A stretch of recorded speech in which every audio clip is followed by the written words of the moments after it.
Assalamualaikum, selamat pagi Soli dan Soliha. Bagaimana kabarnya hari ini? Semoga selalu sehat dan selalu semangat ya. Amin. Oke anak-anak, sudah siap untuk belajar hari ini? Tapi sebelum belajar, yuk jangan lupa untuk kita berdoa terlebih dahulu. Sama-sama angkat kedua tangan kita, berdoa dimulai. Bismillahirrahmanirrahim.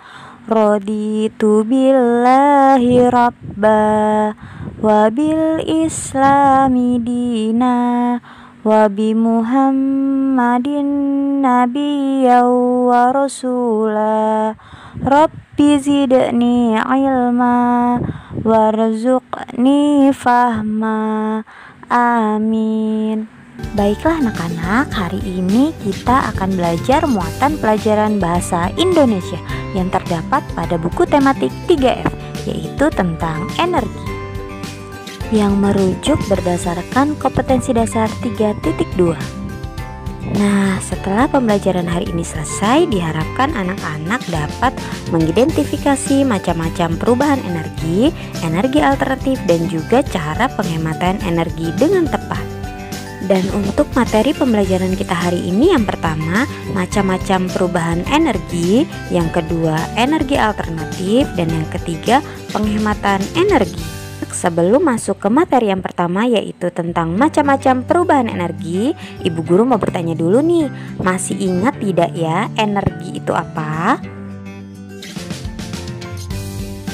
Benar sekali, energi adalah kemampuan untuk melakukan kerja atau usaha.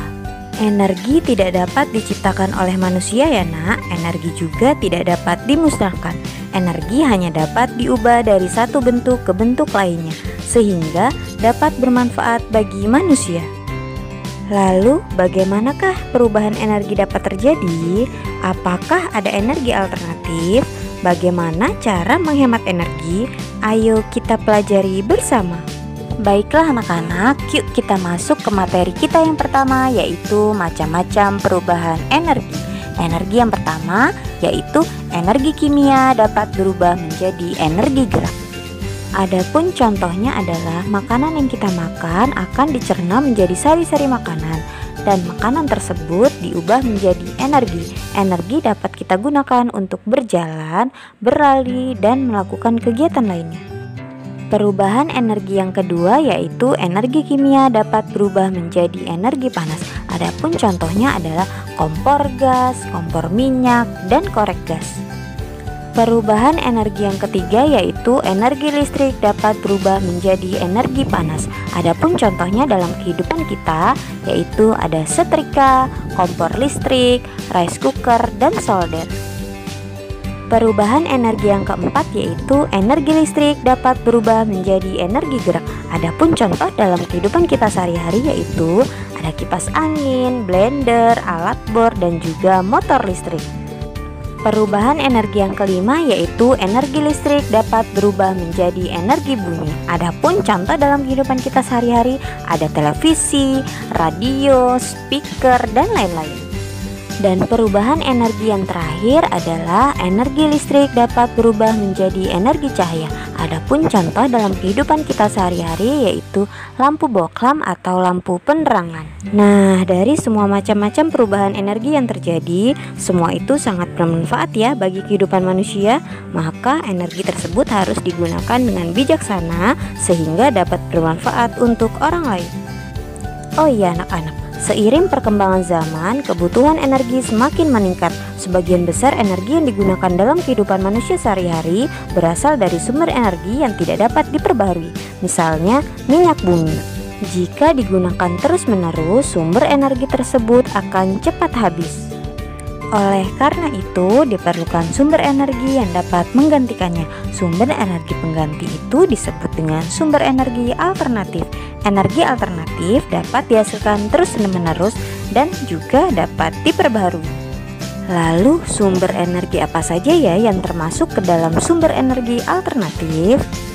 Tapi sebelum Ibu Guru menjelaskan tentang macam-macam energi alternatif, Ibu Guru akan menjelaskan dulu terkait Sumber energi alternatif adalah sumber energi yang tidak akan habis karena dapat terus diperbarui.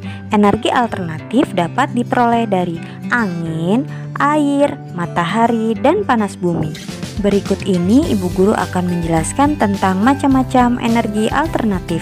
Energi alternatif yang pertama yaitu matahari. Sumber energi terbesar di bumi yaitu matahari. Matahari memiliki energi panas dan energi cahaya. Cahaya matahari dapat diubah menjadi energi listrik. Alat yang digunakan untuk mengubah energi matahari menjadi energi listrik disebut dengan sel surya. Sel surya digunakan pada pembangkit listrik tenaga surya atau PLTS. Berikut ini pembangkit listrik tenaga surya yang terdapat di Indonesia yaitu PLTS Karangasem yang terdapat di Denpasar, Bali. Energi alternatif yang kedua yaitu angin.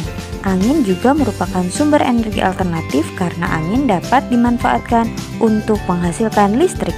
Alat yang digunakan untuk menghasilkan energi angin menjadi energi listrik disebut aerogenerator.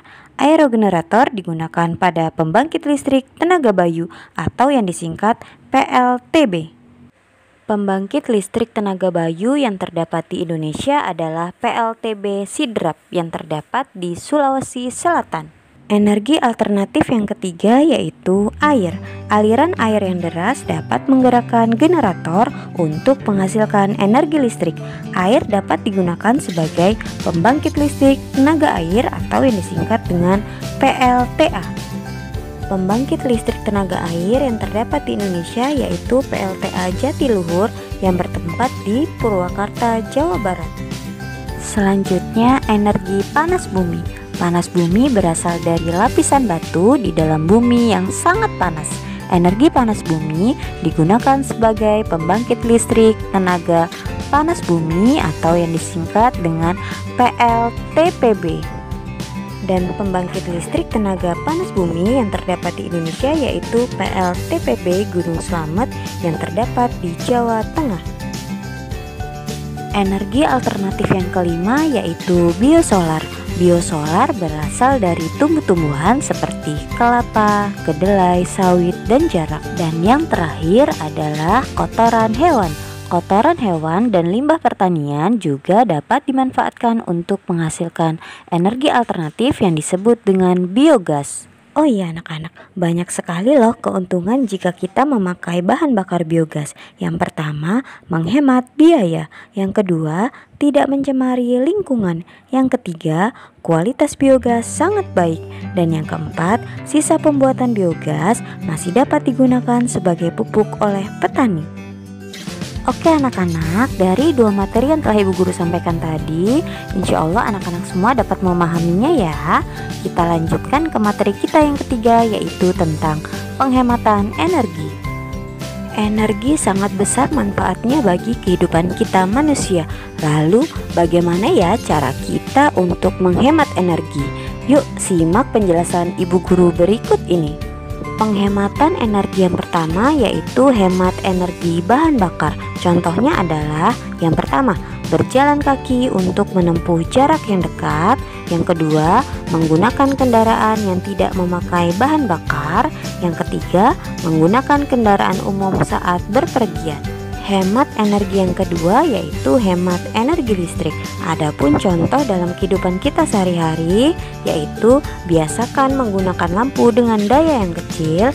Yang kedua, mematikan alat listrik saat tidak diperlukan. Yang ketiga, mengatur suhu pendingin ruangan sesuai kebutuhan. Penghematan energi yang ketiga yaitu hemat energi air. Adapun contoh yang harus kita lakukan dalam kegiatan kita sehari-hari yaitu yang pertama, hemat air ketika mandi. Yang kedua, matikan keran air ketika sedang mencuci piring. Dan yang ketiga, pastikan keran tertutup rapat agar tidak ada air yang keluar. Alhamdulillahirabbil alamin. Tidak terasa ya nak, pertemuan hari ini, pembelajaran hari ini sudah selesai. Semoga materi-materi yang Ibu Guru sampaikan hari ini anak-anak semua dapat paham. Amin.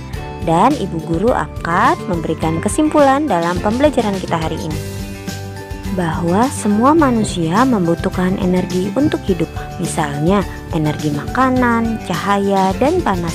Selain itu, diperlukan energi lain untuk membantu manusia dalam menjalankan kehidupannya sehari-hari. Contohnya energi listrik dan bahan bakar. Dengan adanya energi listrik dan bahan bakar, kegiatan manusia akan menjadi lebih mudah.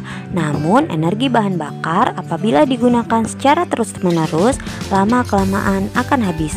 Oleh karena itu, diperlukan sumber energi alternatif yang dapat menggantikan sumber energi utama agar tidak habis. Energi alternatif adalah sumber energi yang tidak akan habis karena sumber energi tersebut dapat terus diperbarui. Energi alternatif dapat diperoleh dari angin, air, matahari, panas bumi, tumbuh-tumbuhan, dan juga dari kotoran hewan ternak. Dan karena begitu besar manfaat energi bagi kehidupan manusia, maka kita sebagai manusia harus dapat menggunakan energi secara hemat dan bijaksana agar terjaga kelestariannya. Baiklah anak-anak, untuk tugas anak-anak di rumah, silakan anak-anak buka buku tematik 3F-nya halaman 45, kerjakan nomor 1-3 dan halaman 89 1-3. Tugasnya dikerjakan di buku tulis ya anak-anak. Ibu guru tunggu pengumpulan tugasnya sampai pukul 5 sore. Demikian pembelajaran kita hari ini. Tetap semangat, terus belajar. Ibu guru akhiri. Wassalamualaikum warahmatullahi wabarakatuh.